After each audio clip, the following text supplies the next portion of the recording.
তো বন্ধুরা, এই 3টি গরুর মাংস আমার স্বামী খায়নি, পাতে থেকে উঠিয়ে রেখেছিল, তাই বানিয়ে নিব মজাদার রেসিপি। দেখার জন্য আমার সাথেই থাকুন। সাথে দিয়ে দিলাম পরিমাণ মতো মসুর ডাল আর প্রয়োজনীয় মশলা। আপনারাও এরকম 3 টুকরো মাংস বেঁচে গেলে এরকম একটা মজাদার নাস্তা বানিয়ে নিতে পারবেন। নাস্তাটা বানানোর জন্য ডালগুলো সিদ্ধ করে নিচ্ছি। ডালের সাথে দিয়ে দিলাম পরিমাণ মতো লবণ ও হাফ চামচের মতো হলুদের গুঁড়ো দিয়ে ভালো করে সিদ্ধ করে নিচ্ছি। আর পরিমাণে কম ডাল বলে অনেকক্ষণ ধরে আমাকে সিদ্ধ করতে হচ্ছে। হাফ সিদ্ধ হওয়ার পর দিয়ে দিলাম 2টা এলাচি ও 2টা তেজপাতা। এটা দেওয়ার কারণে ডালটা কিন্তু একটা ভালো ফ্লেভার আসবে, তাই দিয়ে দিলাম। আর ডালটা পরিমাণে কম, তাই 2টা করেই দিয়েছি। এখানে ডালটা হয়ে গেছে। এখন আমি সে স্বামীর জুটা করে রেখে দেওয়া সে 3 টুকরো মাংস এখন থেতু করে নিব।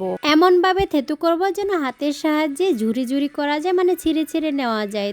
আর একটু কম থেতু হলে কিন্তু হাতের সাহায্যে এরকম ঝুরি ঝুরি করা যাবে না, একটু শক্ত শক্ত থাকবে। দেখুন কেমন করে নিয়েছি। এখন আমি এগুলো হাতের সাহায্যে ঝুরি ঝুরি করে নিব। এগুলা উঠিয়ে নিয়ে এখন আমি সিদ্ধ ডালগুলা পাটায় বেটে নিচ্ছি। এইগুলা আমি হাতের সাহায্যেও আমি মিক্সড করতে পারতাম, কিন্তু পাটায় বেটে নিলে জিনিসটা একটু মিক্সড হবে। যেহেতু আমি এটা পাকোড়া বা বড়া বানাবো, তাই যেন এটা আরো সফট হয়, এই জন্য আমি এগুলা বেটে নিচ্ছি। তো ডাল বাটা হয়ে গেছে। এখন আমি এগুলো উঠিয়ে নিব। উঠিয়ে নিয়ে এখন আমি কিছু মশলা নিয়েছি, সেগুলা বেটে নিব। পকোড়াতে দেওয়ার জন্য আমি নিয়েছি এখানে 2টা শুকনো মরিচ, কুচি করা আদা, আর এখানে দিয়েছি ভাজা মশলা, পেঁয়াজ, রসুন ও কাঁচা মরিচ। তো সবগুলো একসাথে বেটে নিব, যেহেতু আমি পরিমাণ মতোই নিয়েছি সবগুলা। আর এখানে আমি কিছু আদা বাটাও রাখবো, কারণ এই পেঁয়াজটা আদা বাটা রাখলে খেতে কিন্তু অনেকটা ভালো লাগে, তাই আমি এতটা বাটিনি। মশলাটা উঠিয়ে এর মধ্যে দিয়ে দিলাম পরিমাণ মতো চালের গুঁড়ি ও ময়দা, দিয়ে হলুদের গুঁড়ো, মরিচের গুঁড়ো, লবণ ও জিরার গুঁড়ো দিয়ে এখন ভালো করে মাখাবো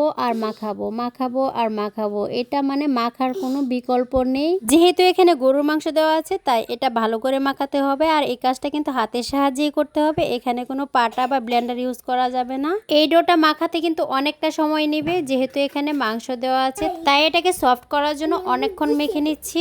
দেখুন ডোটা আস্তে আস্তে সফট হয়ে যাচ্ছে। এখন আমি আরো কতক্ষণ মাখাবো যেন পুরোপুরি সফট একটা ডো হয়। দেখুন ঠিক এরকম পজিশন হলে বুঝে নেবেন যে আপনার ডোটা তৈরি হয়ে গেছে। দেখুন কতটা সুন্দর হয়েছে, একদম স্মুথ হয়েছে। মাংস, মশলাগুলো, চালের গুঁড়ি, ময়দা একসাথে কত সুন্দর মিক্সড হয়েছে।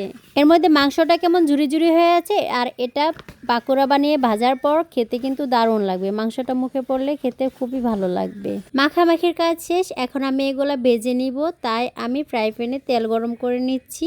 আর এগুলা হাতের সাহায্যে সাইজ করে করে বানিয়ে নিচ্ছি বড়া।